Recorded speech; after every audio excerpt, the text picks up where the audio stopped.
I'm not a huge fan of classical music. I dabbled in it a bit. I was forced to play the piano for about 7 years.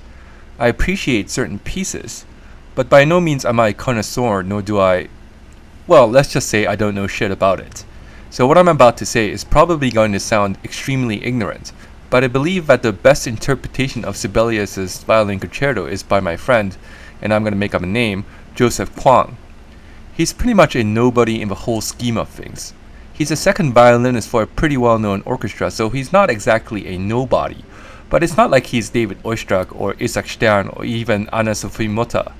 But I prefer his interpretation of the violin concerto over all the others I've heard, including some that are considered by many to be premier interpretations, such as those by the likes of Jascha Heifetz.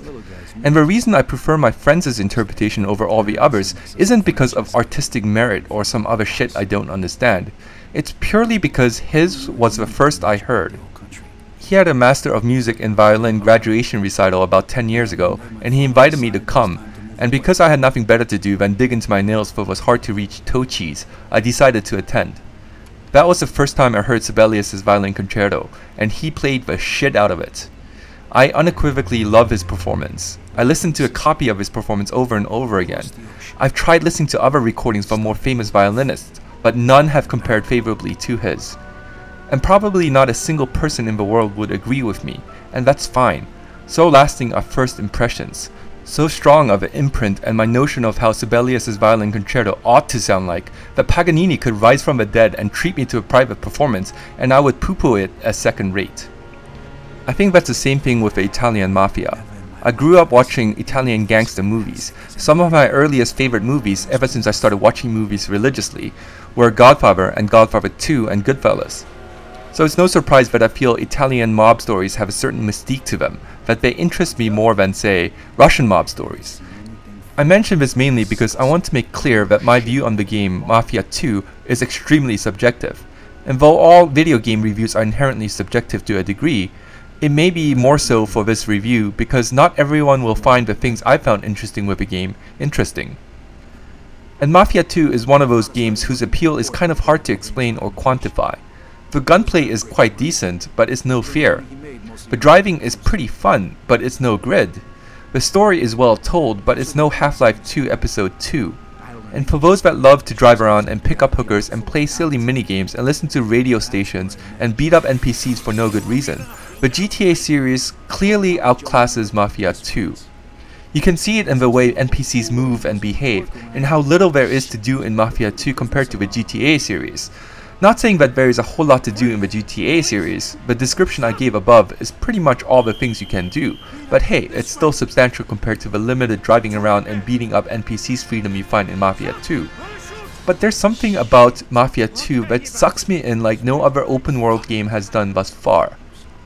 The most important thing to make clear is that Mafia 2 is a very different animal from GTA 4. I mean, a lot of people seem to be happy just doing non-mission things in GTA 4 like driving around in stolen vehicles and harassing NPCs and picking up hookers and buying new outfits and so forth. I can kind of understand why. I mean, that kind of stuff is fun for me as well, at least for the first hour or so. But my enjoyment of an open world game like GTA 4 and Assassin's Creed rests almost entirely on how good the missions are. And that's where I feel Mafia 2 separates itself from the GTA series. Mafia 2 is for all intents and purposes a linear game set in an open world.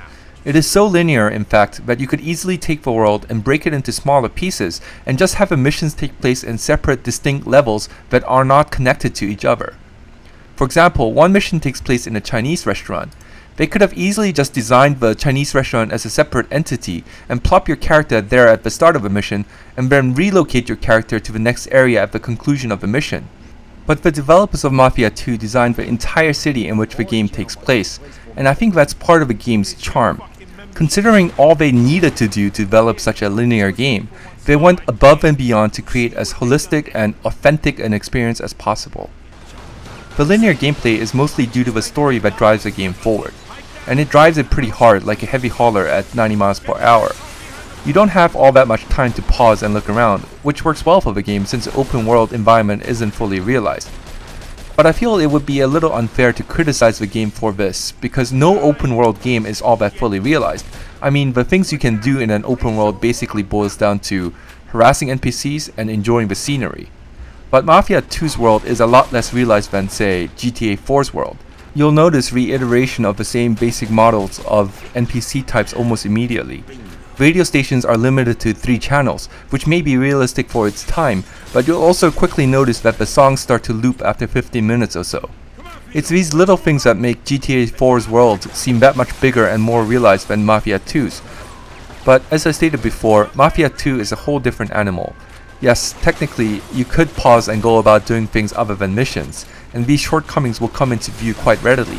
But if you're anything like me, the story will suck you in and you'll be plying through the mission so quickly you'll hardly notice the shortcomings. And it's because Mafia 2 invests so heavily in the story. The story is a bit cliched as it borrows heavily from the likes of The Godfathers and Goodfellas. I mean, your character, Vito Scaletta, may as well be Vito and Michael Corleone's love child. You know, if father and son committed incest and had a child. He even looks like a cross between a young Brando and a young Pacino. And Scaletta's childhood buddy, Joe Barbaro, is a Tommy DeVito and Sonny Corleone hybrid. And sure enough, he even looks like a cross between Joe Pesci and James Caan. But I don't think the story suffers for it. The basic plot may be a bit simplistic and ridden with cliches, but all mob stories are simplistic and cliched. I mean, what really is there to the Godfather story? The head of an Italian crime family dies, and the son takes over. That's it! Okay, there's quite a bit more to it than that, but the strength of the movie lies in how deeply it explores the mob world and humanizes its members and explores relationships between them, not in the complexity of the overall plot. And that's true for the Mafia 2 story as well. The cliche-ridden and oversimplified mob story serves to explore the relationship between 2 childhood buddies and how it's impacted by their involvement in the mob. And I think Mafia 2 tells the story extremely well.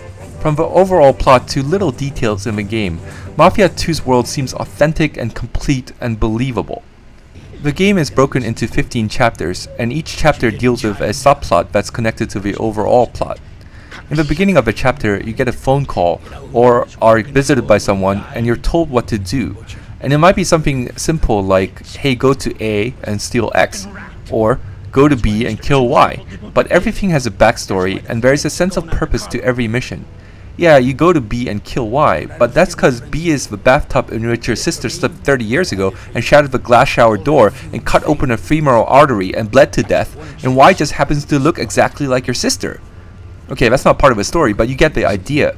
The story puts everything into context and makes everything you do that much more relevant and, at least for me, enjoyable. And it's not like the mechanisms that drive a game are particularly great. Everything is a bit oversimplified and basic. Take the gunplay for example.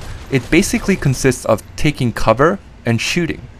There are some flanking opportunities and the enemies don't seem overly stupid and they do a decent job of taking cover, but there's really not all that much more to it. And the hand-to-hand combat, which you engage in quite often, is very basic as well. Hold down the spacebar and your character will automatically dodge all punches. Click the mouse immediately after your opponent misses a punch to counter. Click the left mouse button 3 times to throw a quick 3-punch combination. Click the right mouse button twice to throw a couple of haymakers. And there are moments in the game in which you don't do anything but walk or click a button. Like this scene in which you and your buddy are selling cigarettes. Joe tells you to go get the customer a carton of blues. You walk over to the box containing cartons of blues and press the E key. Whoopee. Or the scene in which you go to jail. You follow the guard. Yeah. And I ripped apart other games for this kind of shit, but I'm not going to do that for this game because the context is important. For example, I really dislike one part of Gears of War in which you tread carefully because some of the wooden planks beneath you are so rotten that you'll fall through if you step on them. The part of the game is boring as shit because it's just a damn minigame. There's no reason for doing this except the developers threw it in there for whatever reason, probably to give you a break from all the shooting. Slowly walking around for no reason isn't what I would consider fun. Or the Call of Duty Modern Warfare 2's airport massacre scene. Sure, there's some context behind it. There's a reason for walking around and killing everyone. But for one thing, the context is absolutely ludicrous and sensationalistic. And the story isn't told particularly well. Most of the plot is moved forward through mission briefings.